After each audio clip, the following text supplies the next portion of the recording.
The breaking news you're seeing on your screen is that information that the doctor was giving us. DIME weapons, that stands for dense inert metal explosives.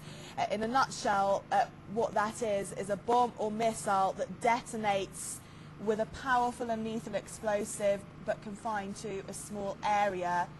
It is a new weapon that Israel has been using. They used it in the 2006 war in Lebanon, according to the doctor we spoke to.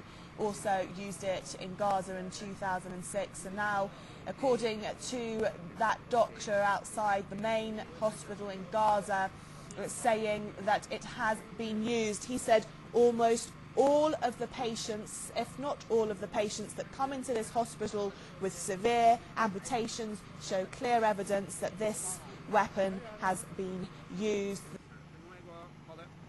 Yes, sir. Okay, what could you please tell us about the findings about the uranium?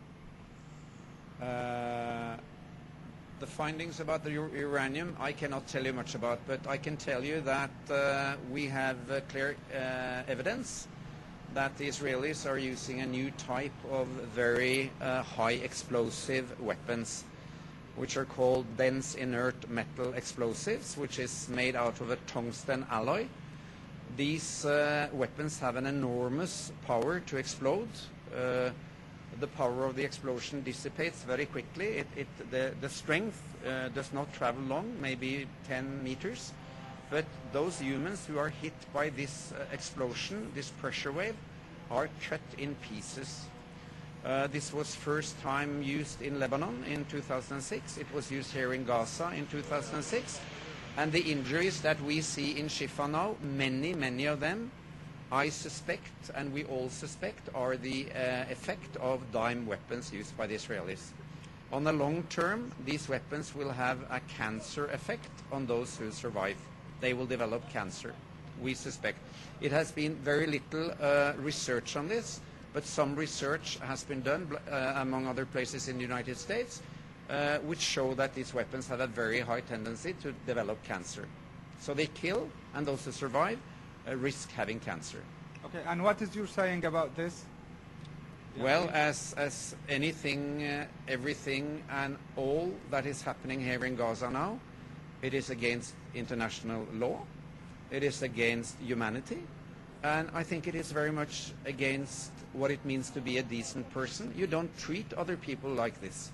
Even if you disagree with them, maybe even if you fight with them, you don't treat civilians, children and women like this. And I have an appeal to the Israeli doctors and nurses. They are my colleagues. We belong to the same international community, the medical community. I wish that the good doctors and nurses in Israel tell their government to stop these atrocities. We cannot continue with this. We may differ in opinions, but you cannot treat the civilian Palestinian population in Gaza in this way. Today, they were bombing in Gaza City. We received 150 wounded and more than 50 killed. Only at the Shifa? Yes, here to Shifa. I treated a 10-year-old boy. He had his whole chest filled with fragments from the bomb. On his lap was another person's leg that had been cut off. We resuscitated him. We did everything we could do to save his life, but he died between our hands. This is such a terrible experience, and behind the numbers that you report all the time, there are human beings, families, women, grandmothers, children. That is, in fact, the reality in this situation. Those who are paying the price for the Israeli bombardments now, they are common people, Palestinian people. Half of the population in Palestine are below 15 years. 80% of the Palestinians in Gaza live below the level of poverty defined by the UN. No, they don't have food. They don't have electricity. It's cold. They don't have warmth. And in addition to that, they are killed. This must be stopped. How many people did you see who are affected by this weapon? I have, you know, almost all of the patients we have received with these severe amputations they seem to have been affected by this kind of weapon. Of course, we have many fragment injuries and burns, but those who have got their limbs cut completely off constitutes quite a proportion. You know, we have so much to do. The Palestinian doctors, paramedics, nurses, volunteers do an incredibly heroic job to save their people. Dr. Eric and I, we are just a small drip in the ocean, but we learn from them. Unfortunately, we don't have the time to do research. We have to save the lives.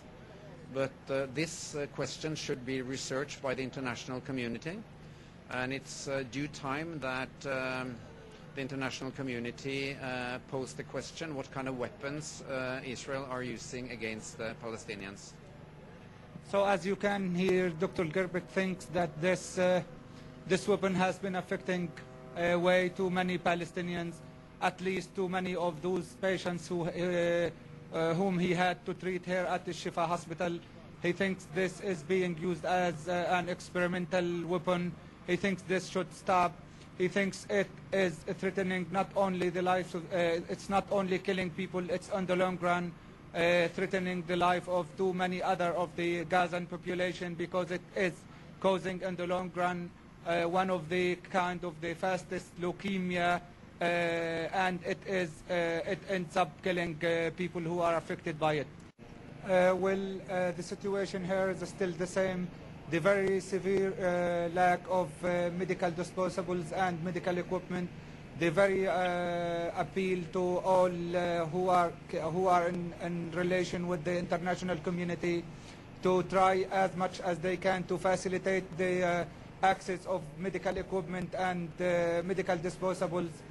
Shifa Hospital received 70 deaths since the beginning of the ground operation, and they received 341 injuries since the very same beginning. Akram, they say that, yes. Akram, I just want to confirm something with you. That's 70 deaths. You've had confirmation of that from a hospital official, have you?